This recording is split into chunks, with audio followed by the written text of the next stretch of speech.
Today, Rinpoche again gave an excellent explanation of the middle way consequence view, showing that when you do an exhaustive analysis using the 7-point analysis of the Chariot, one cannot find intrinsic existence in any phenomena.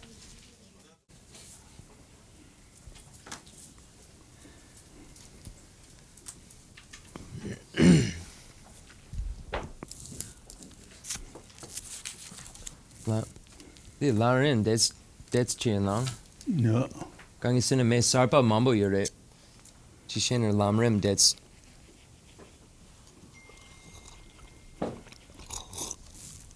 That's a Sumba lesson. Yeah. The Lamrim Chembo Sumba. The Chiran, the Tanga so long, Chibu Yabudu. Chungulan, Dinkalan, Chibu Chibilan Song, lesson. Chibu Chungulan, that Mugichungu to the Chandro, Tella Dene, Denruya, Dene Labasong, Chibin Dinkalan, Tella Dene, Tabanruya, Dene Shindro the Shashu Sen, what to Sukalo on the Chibu Chibilan, Tella Dene, Swanji, what to say is that. So welcome again to the Chenrezig Center. We're looking at Lama Tsongkhapa's great treatise on the stage of the path to enlightenment, and specifically chapter 3 in the English edition. Number 3, How to Establish the Chariot under Various Names, page 284 is where we will begin when we do begin. But Rinpoche wants to give a brief introduction to the topics that are contained within the great treatise of the stage of the path to enlightenment. So if you take all of Lord Buddha's tantric changer, okay. Okay. So if we take all of Lord Buddha's teachings, they're compiled into 100 texts in Tibetan. Sometimes they say 108 in Sanskrit, but there's 100 Tibetan texts, which are the pronouncements of Lord Buddha. And then there are the authentic Indian commentaries that are called the Tangjur. There are 213 of those in Tibetan. So behind me we have the Kangjur and the Tangjur, and we also have Lama Tsongkhapa's Sungbum, and which also contains not only Lama Tsongkhapa's works, but we have Kirtup J and Gelsup J's collected works as well. Rinpoche, the Lama Tsongkhapi Sungbum, Gelsup dan Kirtup Nyamdu Yurbe Yomare. Nyamdu. Sungbum Nyamdu. Okay, so in this Sungbum, the Gelsup and Kirtup J's texts are contained, as well as Lama Tsongkhapa's text. So those are what the texts we have behind us. Rinpoche asked me, if you're thinking he's saying more words, Rinpoche asked me to expand a little bit on the Lamrim slightly. These are the texts which we consider the authoritative texts. These are what all of the Tibetan commentaries are commenting on, and then the English books, and whenever we go to teachings, all of these teachings are commenting on primarily the pronouncements of Lord Buddha, the Kangjur, but we consider the Tangjur, the authentic Indian commentaries, authoritative as well.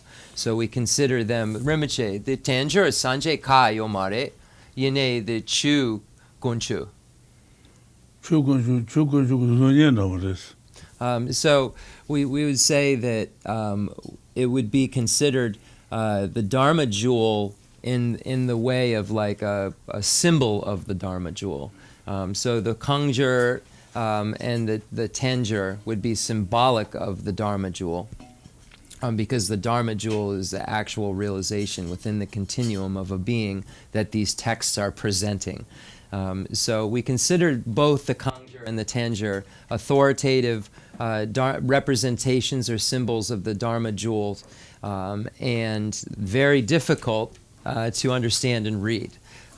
So what Lord Atisha did, who is an Indian scholar, when he traveled to Tibet, he made a text called The Lamp for the Path to Enlightenment. I'm trying to shorten this as much as possible. He made a text which was called The Lamp for the Path to Enlightenment, which basically showed a practitioner where to begin, where the middle of the practice is, and where the end of the practice is. So before Atisha came to Tibet, there was a lot of misunderstanding and confusion and wrong teachings that were happening, and someone invited him to come and asked a series of questions to help clarify the Dharma of Tibet during that day. And so Atisha answered those questions by writing The Lamp for the Path to Enlightenment. And The Lamp is a very short text. It's almost considered like a poem. I don't know, 60 or 70 stanzas maybe, not that many. So it's difficult to ascertain the complete meaning of the stages of the path by just relying on Atisha's text alone. So it's for that reason that Lama Tsongkhapa in the late early 1400s compiled and wrote the text, the great treatise on the stage of the path to enlightenment, which is a commentary on Atisha's work, The Lamp for the Path to Enlightenment. So it expands upon the meaning of the lamp for the path to enlightenment without straying from any of the information that is presented in the Kangjur and the Tanjur. So the great treatise on the stage of the path to enlightenment, even though it expanded on Lord Atisha's text, it didn't add any information that was Lama Tsongkhapa's opinion. All of the information that's contained within it can be cross-referenced and checked by looking at the Kangjur and the Tanjur, the authentic Indian commentaries and the pronouncements of Lord Buddha. So that's a way that we say to test whether a dharma is accurate or not, is whether it weighs against the pronouncements of Lord Buddha or it contradicts them. So Lama Tsongkhapa wrote this text that we're currently looking at in order to expand upon Lord Atisha's text, so it would be even easier for someone to understand where to begin, where the middle is, and where the end is. And then there's been many, many commentaries written on this text, and they're just to make it easier and easier and easier for someone to understand. But this text is considered not an easy work. It's not considered a light read or something that someone who isn't a scholar can understand all of. But the beauty of the great treatise on the stage of the path to enlightenment is that someone who just was introduced to Buddhism and a scholar can derive great benefit from it. The section that we're in on the special insight, which deals with emptiness and the various tenet systems, is very difficult to even read, let alone understand. And to understand it, you would have to be a Geshe, to understand it in its fullest intent, what Lama Tsongkhapa is intending for the reader to derive. So there's really something for everyone, and that's why it was written, so that any practitioner could pick this book up and know, okay, I've done this, this, and this. Did I do it in the right order? Do I have the correct foundation? And if so, could literally go to the 3/4 through the book and then go from there, if that was such a practitioner who had done all the preliminary practices somehow, and was just needed to know where to go from there. So this text could appeal to them or someone who just heard about Buddhism today. So the way that Lord Atisha summarized things was by doing it in 3 categories. So it's called the Teachings for Beings of 3 capacities. Teachings for beings of small, medium, and great capacity. So the teachings for beings of small capacity are the category of teachings which are for practitioners who wish to achieve higher realm rebirth. Achieve rebirth again as a human, if you're a human, or a demigod or a god. Next rebirth in the higher realms of cyclic existence. So as a note, we're currently in the human realm of cyclic existence. Buddhism asserts that there are 6 realms, the lowest realm being the hell, then the hungry ghost, then the animal realm, then human realm, demigod, and God's realm. The lower realms are considered the animal, the hungry ghost, and the hell realm, and the higher realms are the gods, demigods, and humans. So this category is for a practitioner who is solely looking at his or her future lives and wishes to achieve higher realm rebirth. These are called the teachings shared in common with beings of small capacity, and these practices are as follows. Going for refuge to the Buddha, the Dharma, and the Sangha, so going for refuge to the 3 jewels, engaging in ethical behavior that abandons the 10 non-virtuous activities, and acknowledging one's downfall if one wavers, or confessing one's downfall if one wavers. So acknowledging that I've done something wrong, basically, is what that means. It isn't in the Catholic sense of confession, so I always careful to use that word. It's basically the confession is an acknowledgement so that you don't do something again. You're putting an imprint in your mind saying, that's not a good thing to do, so your mind has this imprint of, that's not what I do. That's basically the psychology of it, of this confession, is acknowledging in a specific way, acknowledging that you've done something which is against those 10 non-virtuous activities or conflicting with those. So by depending upon those practices, one is able to achieve higher realm rebirth. This is the first category. Second category is called the teachings shared in common with beings of medium capacity. These teachings are for practitioners who wish to achieve their own individual liberation, not Buddhahood, but nirvana for themselves alone. This practitioner engages in the 3 highest higher trainings, the highest higher training in ethics, concentration, and wisdom. And by doing so, he or she is able to achieve nirvana. But even though that practitioner is in a state of liberation or nirvana, has gotten rid of all of the afflictive obstructions, and no longer is cyclic existence, that practitioner who is now a being in nirvana still has the imprints of the afflictions that are remaining. And that's why they're not a Buddha. So we hear Hinayana and Mahayana. The Hinayana goal is the goal to achieve your own individual nirvana. This is the reason why it's called Hini. The word Hini in Sanskrit means smaller. So the smaller, and that's why smaller. Why is it smaller? Because the scope is smaller. You're only worrying about getting yourself out of cyclic existence, whereas the Mahayana, the great vehicle, is concerned with not only getting yourself out of cyclic existence, but getting all beings out of cyclic existence. So the scope is much bigger, so it's called Mahayana. Maha in Sanskrit means great. Hini in Sanskrit means small. And so we call it the lesser vehicle or smaller vehicle, not to be condescending, but because its scope is smaller. And the Mahayana, the great vehicle, isn't called that to boast. It's because one's object of observation is the liberation of everyone, all sentient beings in all 6 realms. So the practitioner that has practiced all of the Hinayana's teachings and perfected them and is now in nirvana still has these imprints which are called obstructions to omniscience. And those obstructions to omniscience disallow them to work for all others' sake and so forth. So the last category of teachings are the teachings for beings of great capacity.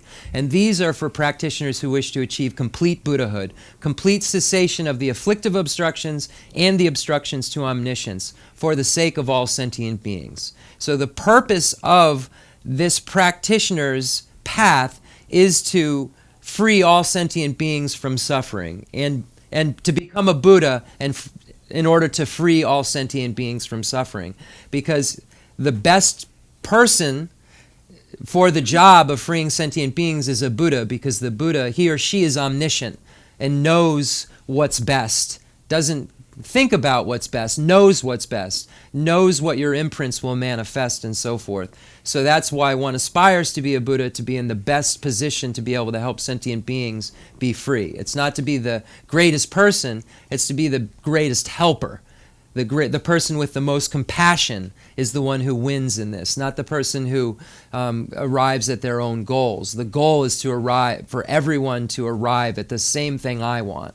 And that practitioner needs to practice the teaching. The reason those things are called shared in common, the previous categories, is because they're necessary to practice. The medium needs to practice the small, the great needs to practice the medium and the small. So the great scope practitioner who wishes to become a Buddha practices the small and medium scope teachings that are shared in common and then couples them with the generation of the mind that aspires to enlightenment, bodhicitta, and then from that mind state practices the 6 perfections and then perfects those perfections and then arrives at the other side, arrives at out of a place which is out of cyclic existence, which is freedom from cyclic existence, a cessation of that suffering state forever. So those are the three categories that all of Lord Buddha's teachings can be put into. As a note, the tantric teachings go into the great scope. And they're just, when you divide Mahayana, it's divided into two categories, the perfection vehicle and the resultant vehicle. The perfection vehicle are the sutra teachings, and the resultant vehicle is the tantric vehicle. So that is basically the history of why this text was written, what it's written about, and just a brief explanation of its content. Okay, Diksa.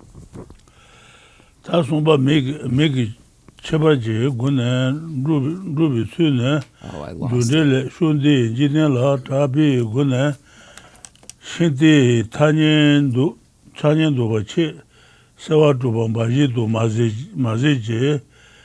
di meki cheba kanda yimba tada jan nabar cheba me bara jiten la tabi gune kilang ba shawu dada de teni yela jen de chashi jen shida teni shebu shenru jen chu na la labu nye du chu je somba taro deyang shinta la panglo la soba yon la dang chashi la soba la tuyne yon la jen chashi jen shebi tanyen do drobo de jen do panglo la soba nyawan lenbi shawa la tuyne sheba bodang nyawan lenba la tuyne nyawan lenba bi meki tanyen jam dabar shawo rāndhāngāyī yālā tāng chāshī dhūpa tāng yueji tātā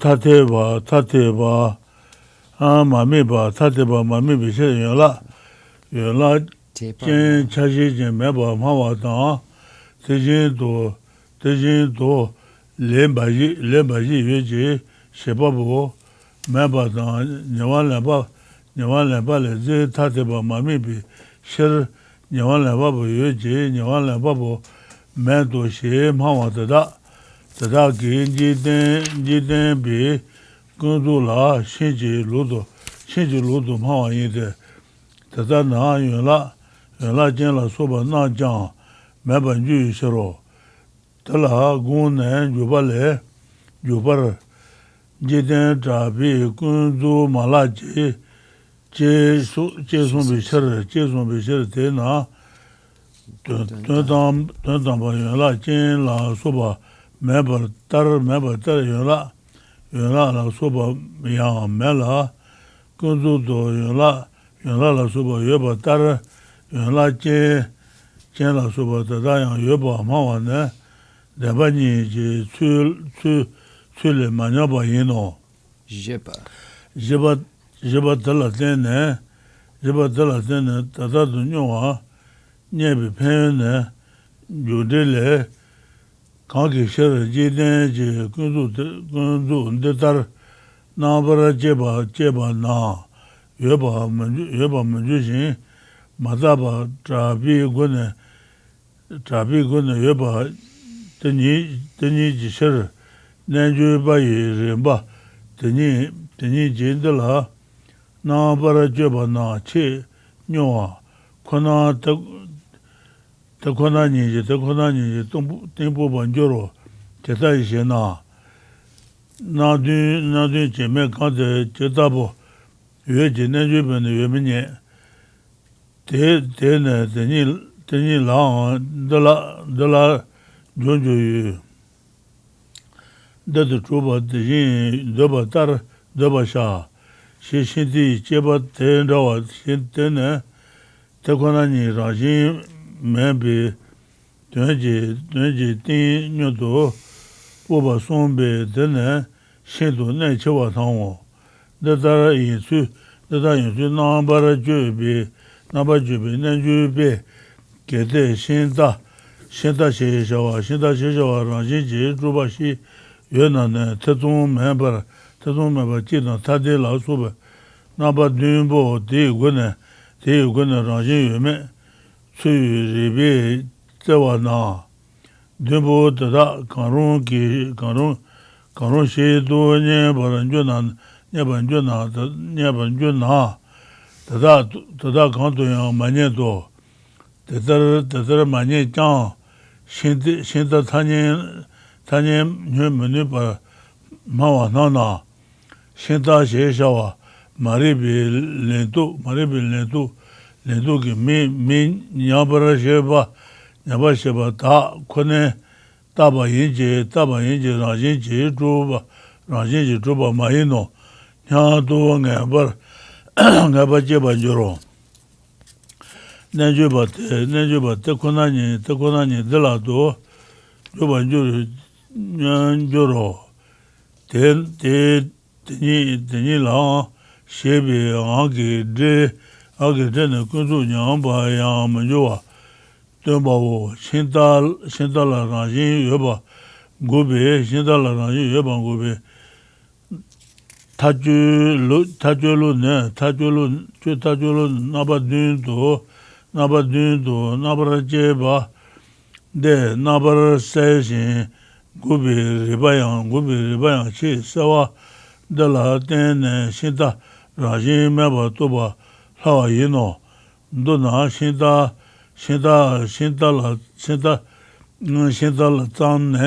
zang, hasheba tabi naja sheba de la yue song yu de, chuna la rajin dundu bi, tata ga la yu tang rajin meba, tendi metibi, cheta ga la yu tang, yu teni ji, chuchu te tabu shebe, rubi, nanju bi, nyawa tabi rinpawo.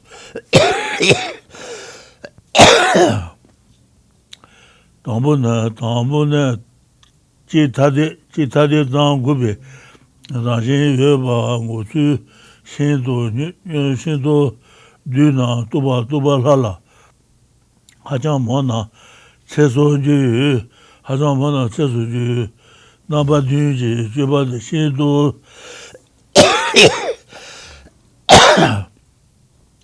tangpawo.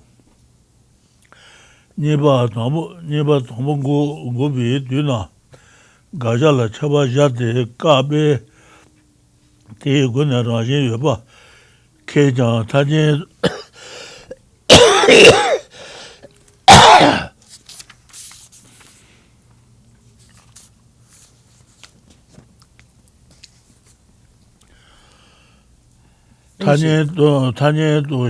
tanyen shaji yueba, Lamrim bawo, somba ne, keba teta rajin chi chuna, chaji chi tade la soba naba dun le, mandawa ngaba chan ne, tala rara ne, neji tenba na, neba teta kanla yang, neba boba thongwa na,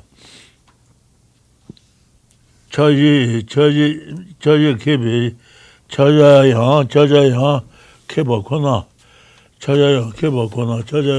kona, kona she ne, rajin meba la, tanyen je ngaba, mato chanshin, ti je so tetara rajin me, shinta yi tanyen manu ba, tona, ema o le tang, nyomo bi, juma kenji shibi, shinta jubi, juma dene, shinto, yaten de dar rang judan, jen le, chonse jang, ma chuwa njola, rang ngoye chubi, rajin ya chonse jang, maybe said Nyado Tenzin de Baranjon yu Tenzin de Baranjon yu Rajin je machiba la ngaba nyeba ju shiro jijabin de bale bomba la soba na rangi jula tuba nyeda jendo na bar tar jeba na yoba mahime tatayang tenne tabe dang zidang chudang oma Oman Zimba, Chula Soba, Shawa, Ruanju, and there, Jiang, Masamba Shigan, Shedan, Nagaji, Raji, Mela, Meba Kayba Tene, Angame, Kolotar, Raji, Tomba Yino, She Somba Taro, Yeah. Rinpoche, the Leo Tsarth, Chikshina, the Digson, and Triwa Dan Lenja, the Leo Sarpa, Gutso, Kalikal, Yene, the Leo Sarpa, Sheda Rimbo. Yeah. The Charan Sanlo Gariube. Okay, then the Triwa Dan Lenja, Rimbo, that's Rimbo. Okay. Okay. Just give me 1 second here. 3, right? How to establish the chariot under various names.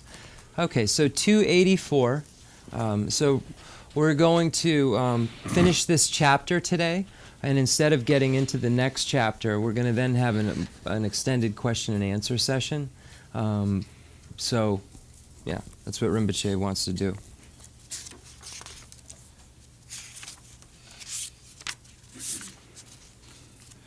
How to establish the chariot under various names. Chandrakirti's explanation of the Middle Way commentary states, our position very clearly establishes the conventional designation of a chariot in terms of what is familiar to the world. What is more, you should also assert any of the chariot's various names in terms of what is familiar to the world without analysis. It is thus that some chariot is known as whole, as a composite, as an agent. Living beings are established as appropriators of the 5 aggregates. Rinpoche, nge de injike lot sana chiran dendel dets chiranang.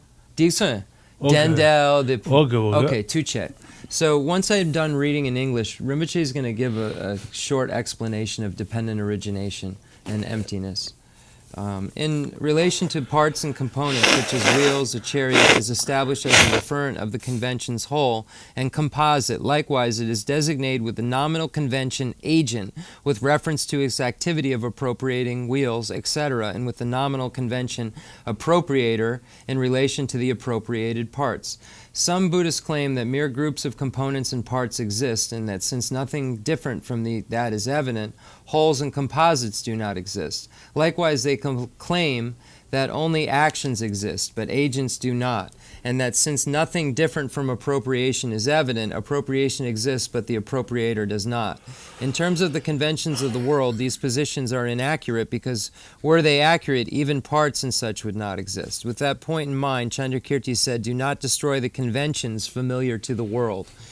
Therefore, what we advocate does not violate the principle of the two truths. Ultimately, just as wholes and so forth do not exist, neither do parts and so forth. Conventionally, just as parts and so forth exist, so do wholes and so forth. The advantage is that you find the view quickly by using this example. Chandrakirti's explanation of the Middle Way commentary says, those worldly conventionalities do not exist when analyzed in that way, but exist only through being taken for granted without being subject to scrutiny. Therefore, when yogis analyze these worldly conventionalities through this very process, they will very quickly fathom the depths of reality. How? What does not exist in the 7 ways, how could it exist?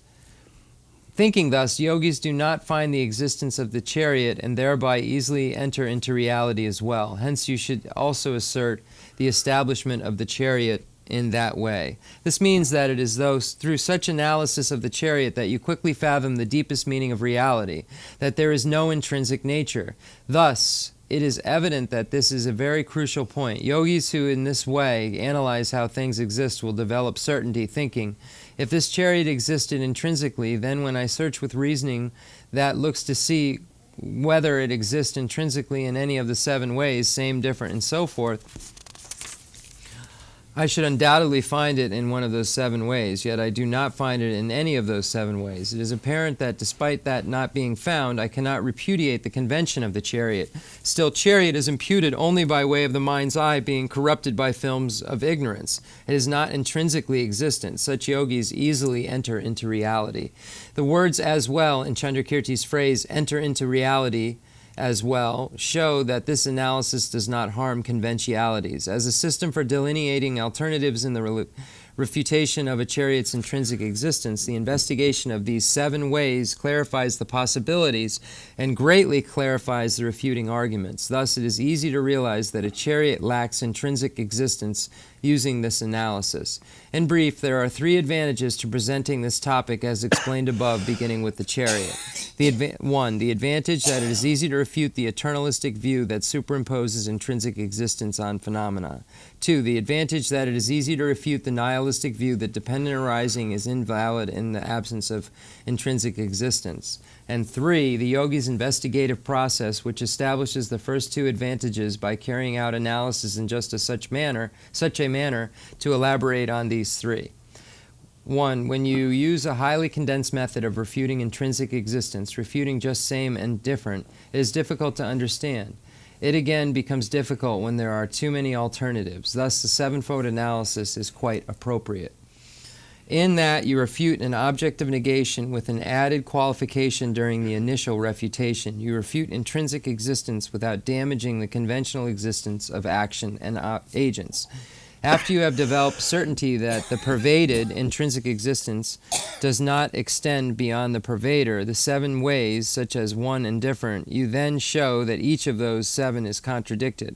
When you determine that every one of those 7 is contradicted, this negates the pervader, whereby the pervaded is also negated. After you have done this once, you then repeatedly develop decisive certainty that there is no intrinsic existence.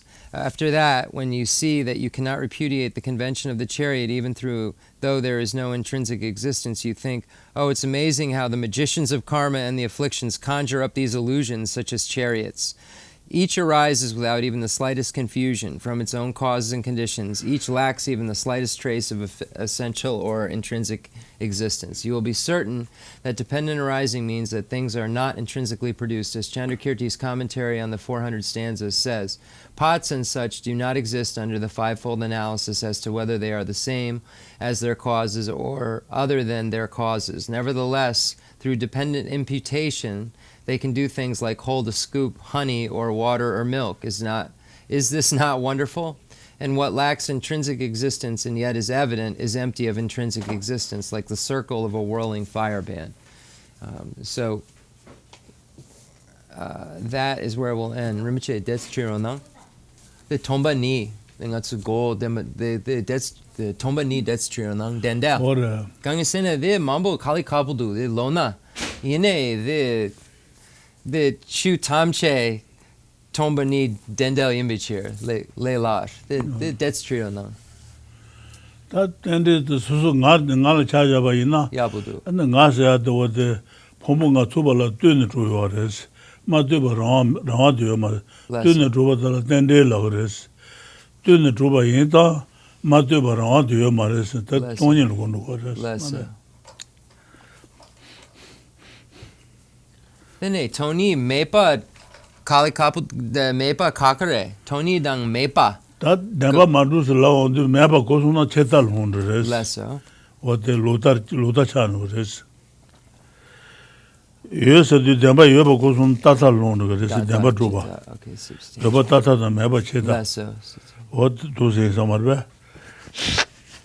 The Dota Mawaje, the Kanga, that's go. Kanga data yirbe. Dota Majoka Tenjo Yomare. Tanjo Mayama Kangal Tata Yoda. Tenjo Mayamba. The Nampa Dota Mawaje, the Mepa yirbe. Meba Yomaro. Mepa Yomare. Data yire Mepa Yomare. Tata Yos Yomare. Chita Yomare. Tata the Cheta Yomaro.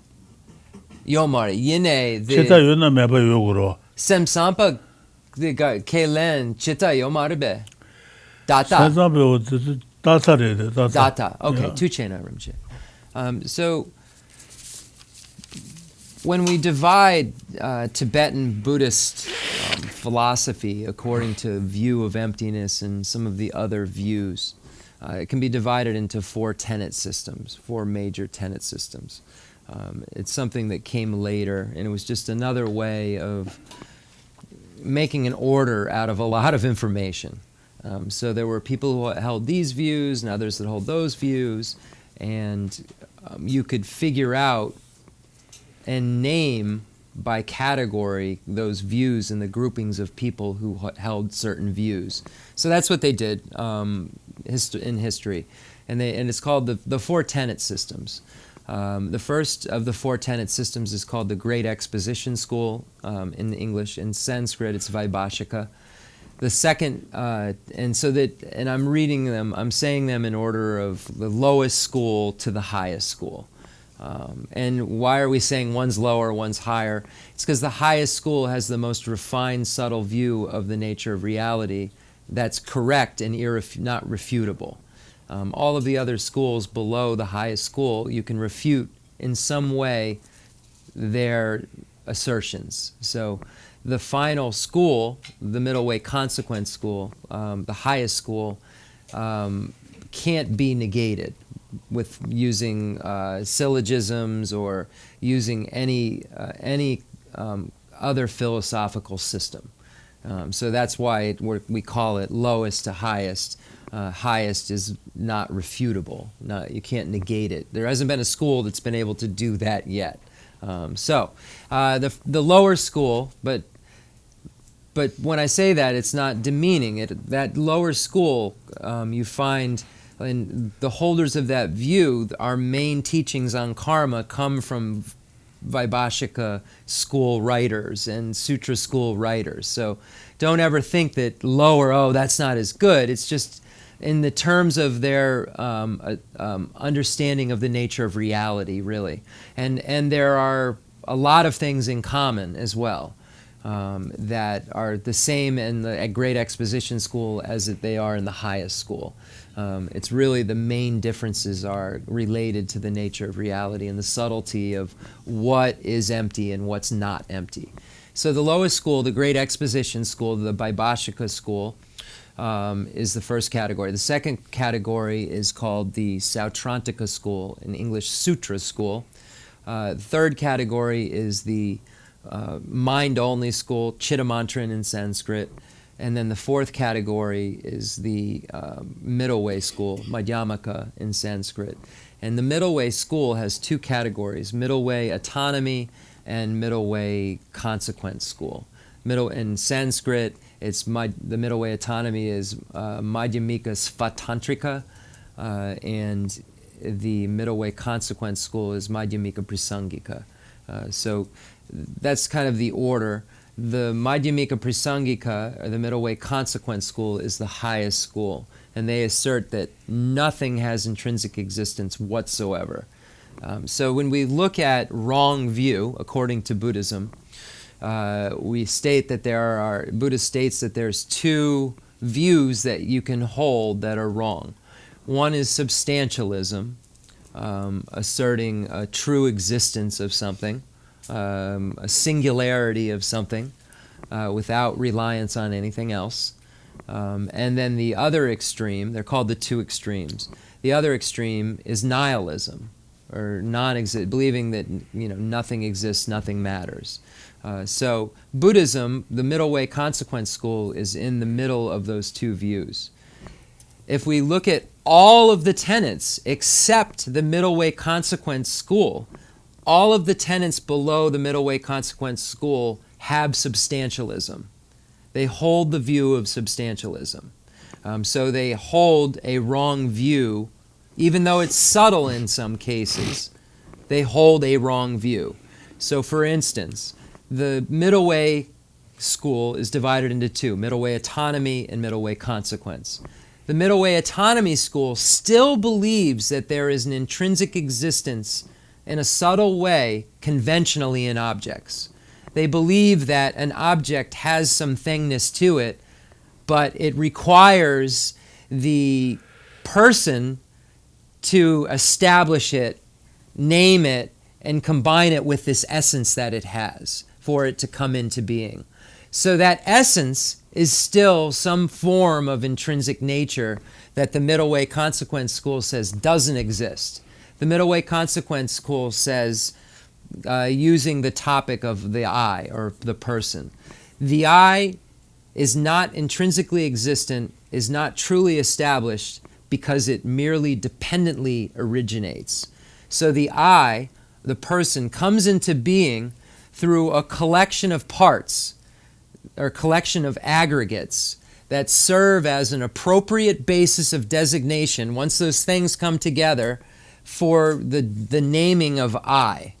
But there is no I that exists separately from that collection that serves as a suitable basis of designation, any among that collection, because there are, as a note, realms that don't have the form aggregates. So when we speak of aggregates, the 5 aggregates, not all persons or I's have all 5 of those aggregates. But when we say the aggregates, we say among the 5, just in case we need to exclude the form aggregate. But when we look at the I, or persons, or any being in cyclic existence, it's merely a collection of parts and feelings and consciousness and so forth that come together, that then are named as, in my case, Jeff. But there's no Jeff out there that's separate from this consciousness and parts and all this stuff that's coming together that makes it suitable to say Jeff's sitting here. So Jeff's emptiness is Jeff's lack of intrinsic nature, Jeff's lack of separateness or singularity. Jeff comes into being through dependent origination. A collection of things come together, and then Jeff is here.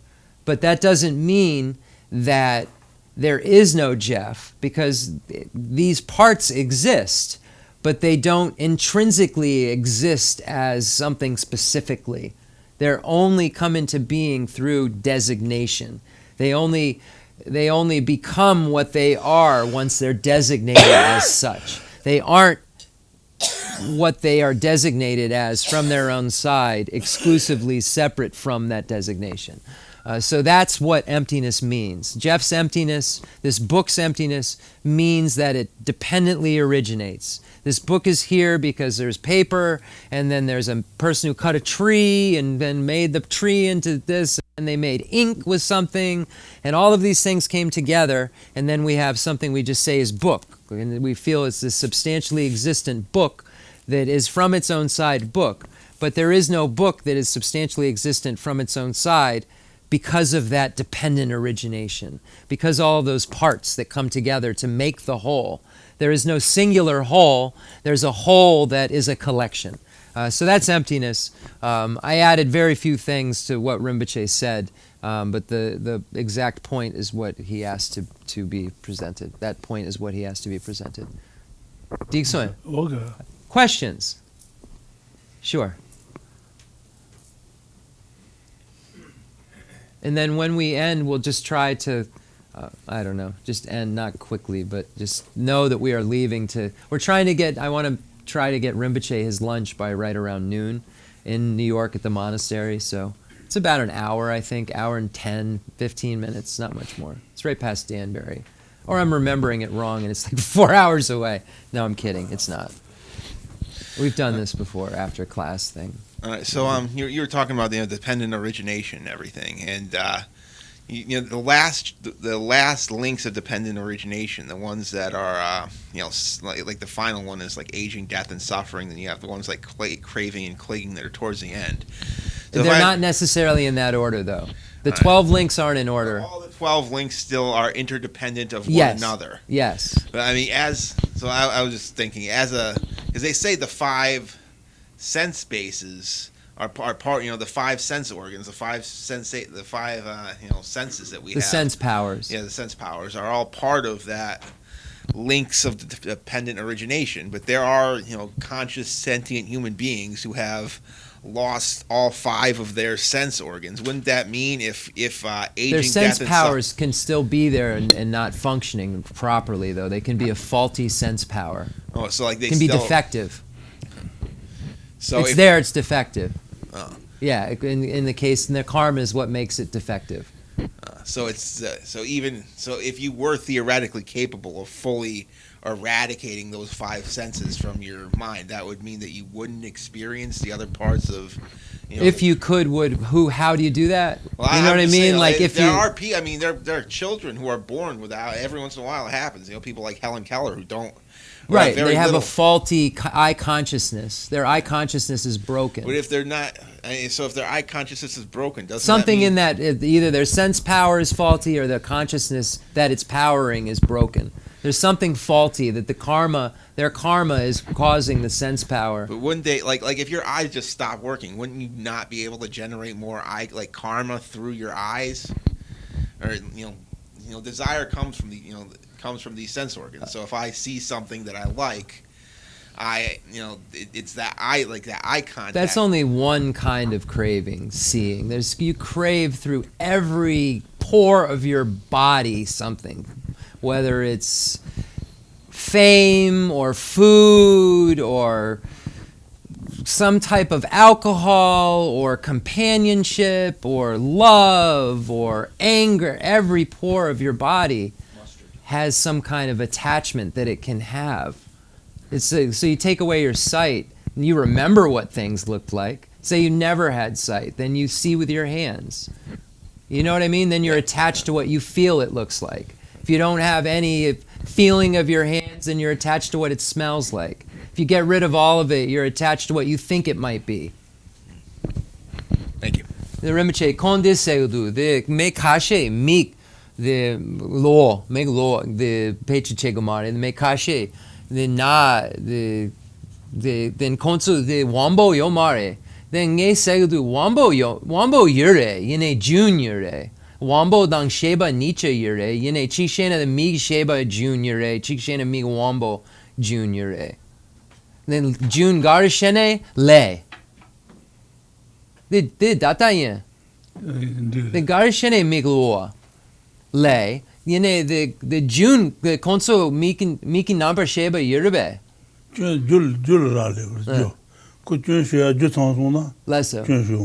So it's just the cause, the fault causes the either misperception if somebody say is colorblind or sees something. Like, Snow Mountain is yellow, for instance, when you have jaundice.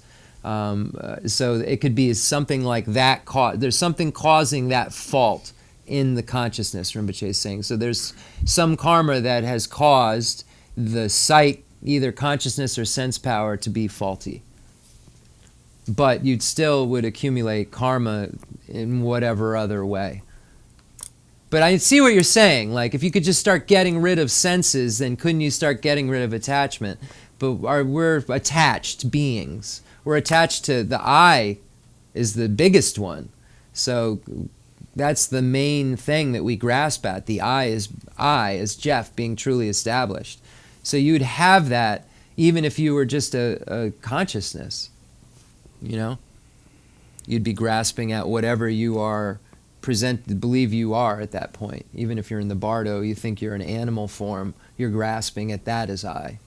So it's dependent upon causes and conditions, like we're saying, but the grasping itself is what goes back to just a mistaken view that pervades everything we think about. So it's just getting rid of that first step that gets rid of all the rest of it. So if you could go one by one. That's why they say when there's an antidote to anger, meditating on love. There's an antidote to attachment, meditating on ugliness, meditating on impurity, the real nature of the body, the pus and blood, and all of that, if you're attached to human forms and so forth. But the antidote to everything is meditating upon dependent origination, because if you find what the root of all grasping is, it's grasping at things as being truly established, and then giving them all of these characteristics and qualities that they can't possibly have. We just make them up to have them. Like, that's a fancy car. That's a fancier car. To who? We make it all up. All of it. But we don't think we do. Okay. Yes, Dan, how are you? Good, how are you? Good to see you. Good to see you too. So my question is with regards to understanding kind of the nature of physical objects in the world. Okay.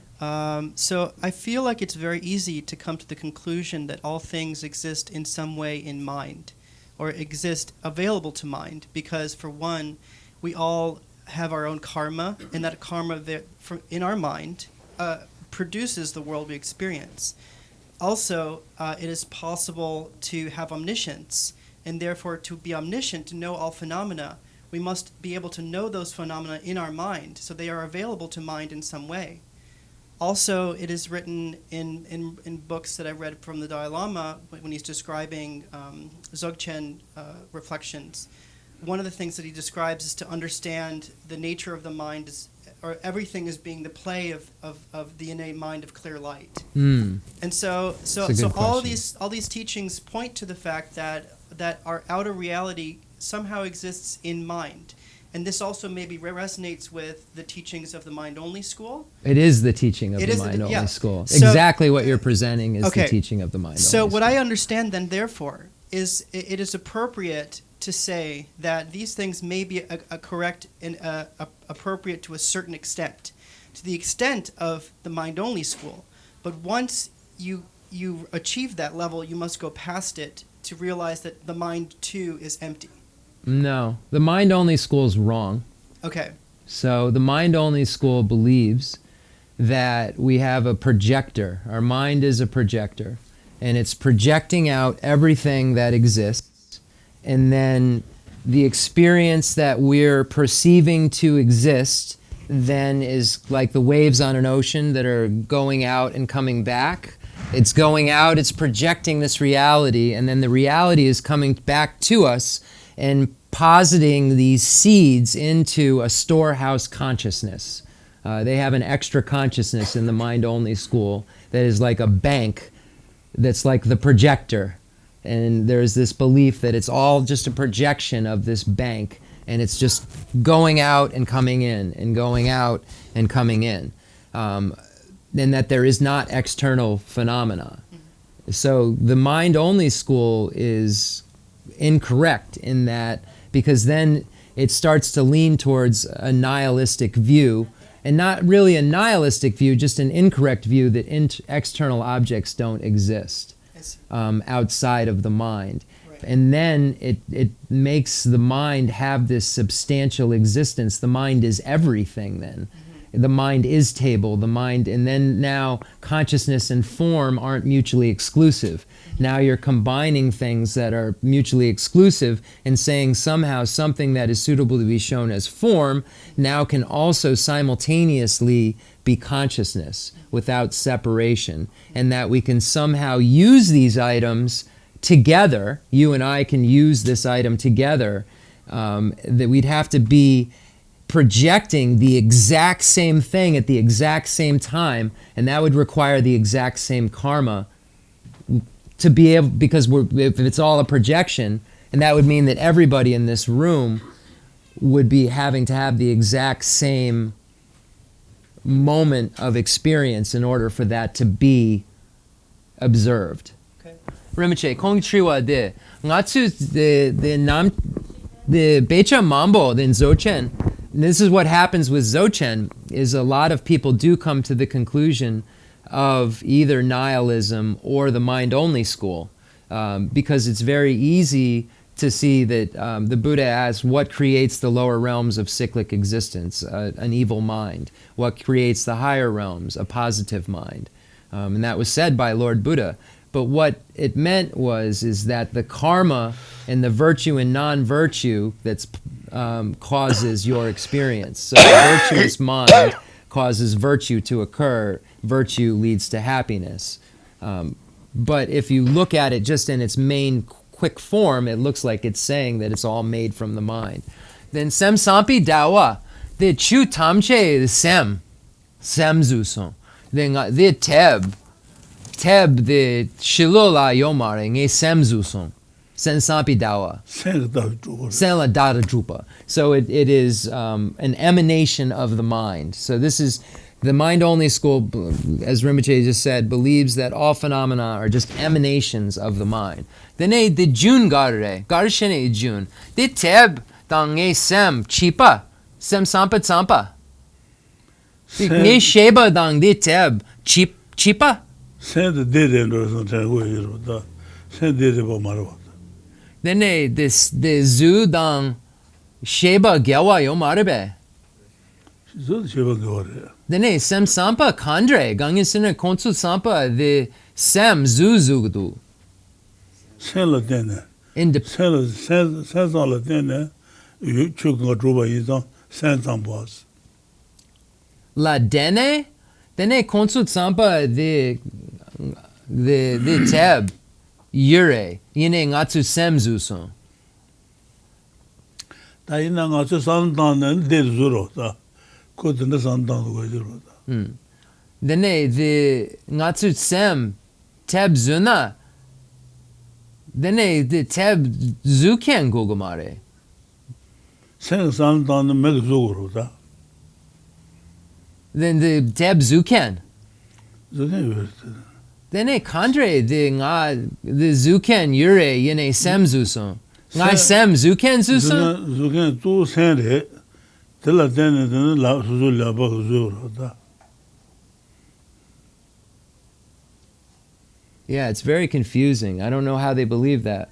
So the belief is that the mind, it's independence upon the mind that's projecting these things that are there, but only from the mind's projection.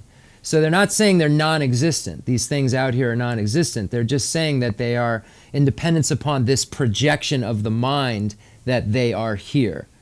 So I'm asking a lot of questions, just trying to figure out how then, so my mind made a maker of the book too? You know what I mean? Like my mind made a tree, like all that before that. So if that's where I think that the trouble runs into for the mind-only school. But I don't know. Rinpoche said it's very good to think about these things and then go back and look at the tenet systems and see where things fit in and don't fit in. So that's what he said. Then the Uma Kandre Kagdu, the Sem Sampa Uma Lenja Gare. Sen Sampa Sampa the Chu Tamche the Ngatsu Sheba Zuso. Then the Umi Tanjor the Lenja Gare. Umi Tanjor get what the send